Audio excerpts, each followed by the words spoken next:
Bekasi, ribuan pencari kerja memadati lokasi tak terkendali.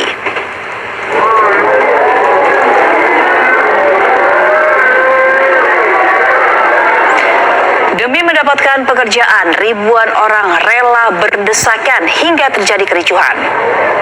Job fair yang diselenggarakan pemerintah Kabupaten Bekasi di Jaya BK Cikarang Utara berubah menjadi lautan manusia. Antrian membludak, akses masuk terbatas hingga memicu dorong-dorongan dan kericuhan. Warga mengeluh karena kurangnya informasi dan buruknya peraturan. Beginilah sulitnya mengais rezeki di negeri sendiri. Semoga ke depan kegiatan serupa dapat berjalan lebih tertib demi menjaga martabat para pencari kerja. Assalamualaikum warahmatullahi wabarakatuh. Saya Arema dari Parung, YouTuber tertua di semesta. Video tadi betapa susahnya cari kerja di negeri sendiri, anak-anak muda nggak punya akses, tapi Jokowi nyarikan kerjaan untuk anak dan menantunya.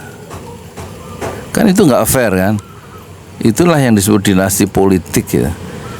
Dipermudah, didorong dengan menggunakan kekuasaan, yaitu bagaimana supaya jadi wali kota Solo. Gibran itu minta dia ke Megawati, padahal calon wali kota Solo sudah ada dari kader PDIP, tapi Jokowi melobi Megawati untuk supaya anaknya bisa kerja jadi wali kota Solo. Digeserlah sama Megawati, kader PDIP sendiri, salahnya sendiri. Kemudian kita tahu akhirnya Megawati yang dulu menolong Jokowi jadi wali kota 2 periode dan juga menolong membackup jadi gubernur dan juga 2 periode jadi presiden, akhirnya dikhianati oleh Jokowi. Salah sendiri, dulu dinolong dan akhirnya ditipu sama Jokowi, dikhianati. Dan Jokowi terus ya mencarikan kerja untuk anaknya Gibran ya, dengan cara menghempaskan, mencampakkan PDIP, dan dia mendukung ya, calon dari yang didukung oleh Gerindra, yaitu Prabowo dan Gibran. Dan itulah bagian dari dinasti politik yang sebenarnya tidak pernah ada dalam konteks demokrasi kita. Dan itu yang dikecam oleh civil society. Bagaimana Jokowi mendorong Bobi Nasution mantunya menjadi wali kota Medan dan kemudian jadi gubernur Sumatera Utara, menghempaskan Edi itu. Sekarang coba lihat di Bekasi itu, siapa yang menolong mereka? Nggak ada. Demi mendapatkan pekerjaan, ribuan orang nggak ada kan? berdesakan hingga terjadi Lautan manusia. Betapa susahnya mencari pekerjaan di negeri sendiri. Itu anak-anak muda. Bagaimana bisa ada bonus demografi, pekerjaan susah, pengangguran tinggi, kemiskinan di mana-mana, pejabat-pejabat hidup mewah, kekayaannya bertambah selama jadi menteri, semasa jadi mereka jadi pejabat politik, pejabat publik ya, yang dekat dengan kekuasaan, itu dapat akses, dapat kemudahan, dapat privilege ya. Seharusnya keputusan-keputusan politik itu membela rakyat banyak, memudahkan orang itu cari makan ya, cari pekerjaan. Kan fungsi pemerintahan 2, memberikan rasa aman terhadap warganya, bukan tuh ditakut-takuti dulu dengan suntik COVID dan sekarang ditakut-takuti dengan dulu vaksin COVID, sekarang vaksin TBC. Ini pemerintah apa sih? Nakut-nakutin masyarakatnya sendiri ya.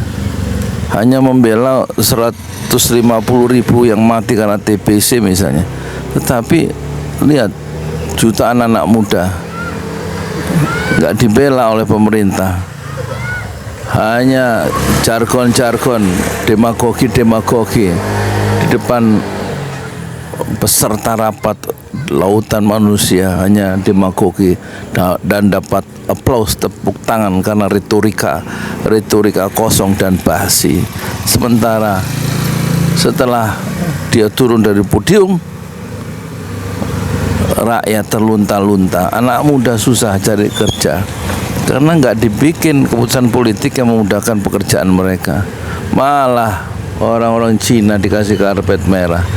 Ada 15.982 proyek Cina di Indonesia, kata Luhut. Ya Luhut dan Jokowi itu yang bikin kebijakan yang meminggirkan anak bangsanya sendiri. Kita ingat ya ucapan dari Haji Agus Salim, salah satu perumus panitia Piagam Jakarta. Dia mengatakan sebelum itu, jangan menumpang di negeri sendiri. Sekarang kita seperti menumpang di negeri sendiri. Susah benar cari kerjaan di negeri sendiri. Nah itu saya alami. Saya punya anak 4, semuanya di bawah 30. Susah cari kerjaan di negeri sendiri. Sementara saya jualan bubur ayam nggak punya akses juga kekuasaan kan. Jalur-jalur kekuasaan itu tertutup. Mereka juga nggak bisa melakukan mobilitas vertikal karena nggak ada, anak-anak muda itu nggak semua bisa melakukan mobilitas vertikal meskipun dia sarjana, karena juga nggak ada iklim yang mendukungnya. Semua dipotong ya oleh orang-orang yang hanya mementingkan keluarganya terdekatnya sendiri. Jadi saya kira fokusnya bukan lagi jargon sekarang,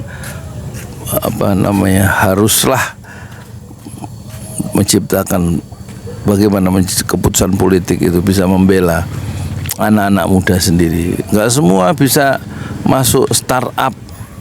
Memang yang masuk startup gampang. Yang dimodali dulu zaman Jokowi sehingga startup maju, ya dibiayai, itu ya orang-orang terdekat mereka sendiri. Sekarang Danantara yang sampai 15.000 triliun dananya, coba itu dana kita dipakai untuk membiayai proyek hilirisasi yang kalau gagal siapa yang tanggung jawab? Itu kan efisiensi dari anggaran dan kementerian-kementerian ya, dilakukan efisiensi, kemudian uangnya itu dari kementerian-kementerian itu dikumpulkan jadi modal Danantara ya. Danantara itu yang hanya diberikan pekerjaan untuk teman-teman terdekatnya saja, dan biayanya untuk apa? Katanya itu proyek-proyek hilirisasi dari gas, perkebunan dan lain-lain. Kalau uang dari APBN yang harusnya untuk rakyat itu, untuk kan uang APBN kan dari pajak-pajak rakyat, kenapa dipakai untuk dikumpulkan di Danantara kemudian diarahkan untuk proyek hilirisasi? Kalau macet gimana? Seperti food estate itu, siapa yang tanggung jawab? Triliunan uang di food estate, nggak ada pertanggungjawabannya. Sama juga dengan uang dari untuk biaya penanggulangan COVID, dipotong dari anggaran kementerian untuk alasannya untuk menanggulangi COVID. Kita nggak tahu pertanggungjawabannya itu gimana. Jadi uang itu dihambur-hamburin, tapi rakyat dibikin sengsara oleh pemimpinnya sendiri. Saya Yudi Pramuko, Arema dari Parung, YouTuber tertua di semesta. Fasbir Sobron Jamila, bersabarlah dengan kesabaran yang indah. Assalamualaikum warahmatullahi wabarakatuh. Ini Masjid 6 Syuhada lagi dikunjungi sama Ketua Hilmi. Modal awalnya berapa Pak Yudi Pramuko? 750.000. 750.000 rupiah aja. Jadi ini 500 jutaan nih barang. Sekarang udah habis 310. Masya Allah, tuh udah pakai keramik, laponnya tinggal. Granit tuh kayak marmer. Tuh. Masya Allah nih, sampai juga kita ke sini.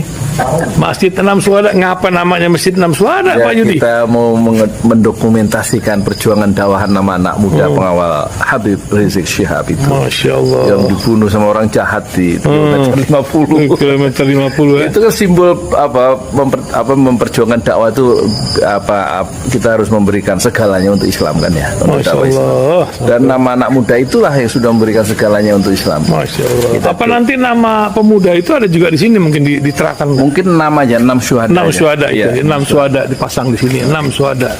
Bip Ali, apa yang dikomentarin dari ini semua Bip Ali? Masya Allah, luar biasa. Dari uang 700.000, kalau pengen ternyata bisa. Bisa. Allah kirim. Tuh, bisa. Ya, dengan Masya. dengan masuk satu gang kecil, tapi Bapak ini luar biasa. Kecil tuh. Masya Allah ya. Satu call aja. Masya Allah. Perjuangan Pak Yudi Pramuko, YouTuber sejagat paling tua. Tertua di semesta. Tertua di semesta. Masya Allah. Tukang donat. Tukang donat. Tukang donat dari Paru. Ini saya laporkan dari lapangan ini, langsung dari Masjid Anam Syuhada. Masya Allah. Dan ini dia. Dalam kelihatan. Tuh lihat tuh masjidnya, tuh imamnya di situ tuh. Malam-malam lagi kita. Masya Allah. Masih kurang nih. Atapnya katanya transfer aja. Masjid Anam Syuhada sebentar lagi selesai. Dinding lubang angin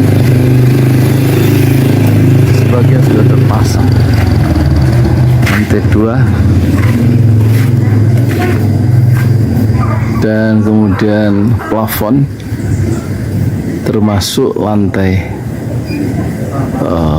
bukan keramik, granit 150 dus bersama tiang-tiang yang ada 16 setinggi 4,5 meter. Kemudian finishing terakhir adalah tangga menjebol atap ya, lantai pertama untuk masuk ke lantai 2. Inilah Masjid Anam Syuhada. 2,5 tahun lalu dimulai pada 2 Agustus hari Senin 2021. Tinggal sedikit lagi insya Allah, dan lantainya dari keramik, bukan keramik, granit sudah diresmikan lantai pertama. Nanti lantai kedua lewat sini tangganya jebol untuk masuk ke lantai 2. Inilah Masjid Anam Syuhada yang sangat megah karena dari bahan-bahan pilihan kualitas nomor 1.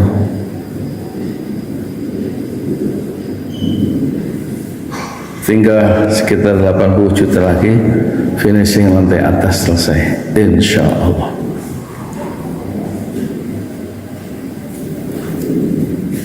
Ya, inilah Masjid Anam Syuhada